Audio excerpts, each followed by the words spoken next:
স্বাগতম দর্শক বন্ধুরা, আপনাদের সকলকে আমি অনুপ বিশ্বাস। দর্শক, যখন 4 লাখ মানুষকে হত্যা করা হয় তখন সেই হত্যাকারী যদি কাউকে শান্তির দূত বলে তখন বুঝে নিতে হবে যুদ্ধ এসে গেছে আমাদের দোরগোড়ায়। দর্শক, আজকের এই ভিডিও শুধু আরেকটা বিশ্লেষণ না, আজকের ভিডিও হলো সেই যুদ্ধের মুখোমুখি দাঁড়িয়ে থাকা আমাদের বাস্তবতা নিয়ে। আমেরিকা আর ইসরায়েলের যে নরঘাতক জোট তৈরি হয়েছে তার বিরুদ্ধে সত্য উন্মোচনের যুদ্ধে এই ভিডিও। ফিলিস্তিন, গাজা এবং মুসলিম দুনিয়ার উপরে চূড়ান্ত হামলার ছক এখন সম্পূর্ণ, আর আপনাকে জানতেই হবে কি ঘটছে আর কেন এই মুহূর্তে সব বদলে যাচ্ছে।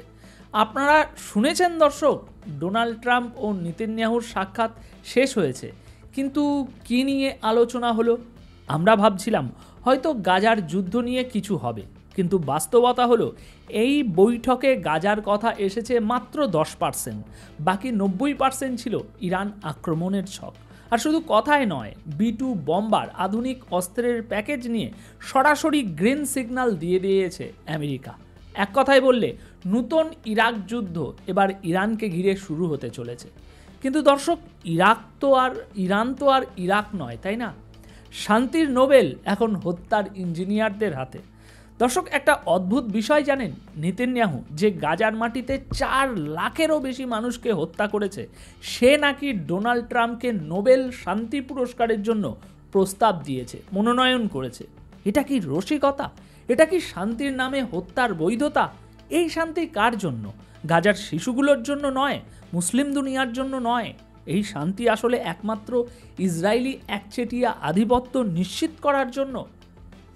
যে মানুষ গাজায় 4 লক্ষ মানুষ, যার মধ্যে আছে শিশু, নারী, বৃদ্ধ, গোটা গোটা পরিবার ধ্বংস করেছে, সে ডোনাল্ড ট্রাম্পকে শান্তির নোবেল দিতে চাইছে। কোন শান্তির জন্য? গাজায় এই গণহত্যার জন্য? সামনে থেকে খুনের নির্দেশ দেওয়ার জন্য? ইরানের উপরে আক্রমণ করার জন্য? ইরানের হাজার হাজার মানুষকে হত্যার পরিকল্পনার জন্য? তোমরা ইউক্রেনকে অস্ত্র দাও, আবার ইসরায়েলকেও অস্ত্র দাও, যেন তারা যুদ্ধ চালিয়ে যেতে পারে। ডোনাল্ড ট্রাম্পের সময়ই আমেরিকা ইসরায়েলকে সবচেয়ে বেশি অস্ত্র সরবরাহ করেছিল। তাহলে প্রশ্ন হলো, এটা কী ধরনের শান্তি? নেতানিয়াহু কি গাজায় যুদ্ধ থামিয়েছে? ফিলিস্তিনিদের তাদের জমি ফিরিয়ে দিয়েছে? না, বরং সে আবার নতুন আর একটা যুদ্ধ প্রস্তুতি নিচ্ছে।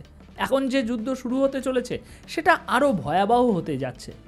তবে ইরান এখন শুধুই প্রতিক্রিয়াশীল নয়, ইরানও এখন যুদ্ধের জন্য প্রস্তুত। আকাশ বন্ধ, ফ্লাইট বাতিল, আন্তর্জাতিক এয়ারলাইন্স 15 জুলাই পর্যন্ত সব বন্ধ করে ফেলেছে। এর মানে কি? এর মানে হচ্ছে আমরা শেষ মুহূর্তের মধ্যে ঢুকে গেছি। যুদ্ধের কাউন্টডাউন শুরু হয়ে গেছে, আর ইরান এবার শুধু রেসপন্ড করবে না, প্রত্যাঘাত করবে, জবাব দেবে এমনভাবে যাতে ইসরায়েলের মানচিত্র বদলে যায়। দর্শক, আপনাদের মধ্যে অনেকে ভাবছেন যে খামেনি নাকি উত্তরসূরি ঠিক করে ফেলেছেন, কিন্তু সত্য কথা হলো ইরানের নেতৃত্ব নির্ধারণ হয় ধর্মীয় শুরা ও পার্লামেন্টের মাধ্যমে। এখানে উত্তরসূরি বংশানুক্রমে হয় না। কিন্তু একটি কথা স্পষ্ট, 86 বছর বয়সে এই মানুষটা ভয় পান না মৃত্যুকে। তিনি বলছেন, আমি ইসলামের জন্য মরতে রাজি, আমি না থাকলেও নেতৃত্ব থাকবে, ইরান থাকবে, যুদ্ধ চলবে। তো দর্শক, এটাই হচ্ছে যুদ্ধ পিপাসু ইসরায়েলের জন্য সবচেয়ে বড় দুঃস্বপ্ন। এই মুহূর্তে ইসরায়েল ও আমেরিকা ঠিক করে ফেলেছে ইরানে 2 ধাপের হামলা চালানো হবে। Number 1 regime change operation, number 2 nuclear site destruction, পরমাণু স্থাপনা ধ্বংস, এবং সাথে ইএমপি আক্রমণ, সাইবার অ্যাটাক, স্যাটেলাইট ব্ল্যাকআউট, সবই প্ল্যান করে ফেলেছে। এমনকি আয়াতুল্লাহকে সরাসরি টার্গেট করা হবে। এবারের লক্ষ্য নেতৃত্বকে ধ্বংস করা। এবারের যুদ্ধের উদ্দেশ্য শুধু কিছু জেনারেলকে বা নিউক্লিয়ার বিজ্ঞানীকে টার্গেট করা নয়, বরং প্রথমেই লক্ষ্য হবে সরকার পতন ঘটানো, তারপর পারমাণবিক স্থাপনাগুলো ধ্বংস করা, এরপর যদি সম্ভব হয় আয়াতুল্লাহকেও টার্গেট করে সরকার বদলের চেষ্টা চালানো হবে। এইবারের মূল পরিকল্পনা হলো প্রথমে রেজিম চেঞ্জ, সরকার পরিবর্তন, তার সঙ্গে সঙ্গে নিউক্লিয়ার সাইটে আঘাত আনা। কিন্তু ইরানও তো বসে নেই। এই মুহূর্তের সবচেয়ে বড় খবর হলো ইরানের সেনাপ্রধান ঘোষণা দিয়েছেন যে ইরান সম্পূর্ণভাবে যুদ্ধের জন্য প্রস্তুত। ইতিমধ্যে হাজার হাজার ক্ষেপণাস্ত্র মোতায়েন করে দিয়েছে। ইরান বলছে এই যুদ্ধ হবে শেষ যুদ্ধ, আমরা ধ্বংস করব নইলে ধ্বংস হব। দেখুন, ইরানের প্রেসিডেন্ট পেজিশিয়ান, তার উপর এখন খুব তীব্র চাপ রয়েছে। সংসদের সদস্যদের তরফ থেকে বলা হচ্ছে যদি তিনি শক্ত অবস্থান না নেন তাহলে তার বিরুদ্ধে অনাস্থা এনে তাকে ক্ষমতা থেকে সরিয়ে দেয়া হবে। তারা বলছে আমরা আর আপনার উপরে আস্থা রাখতে পারছি না। কিন্তু কেন?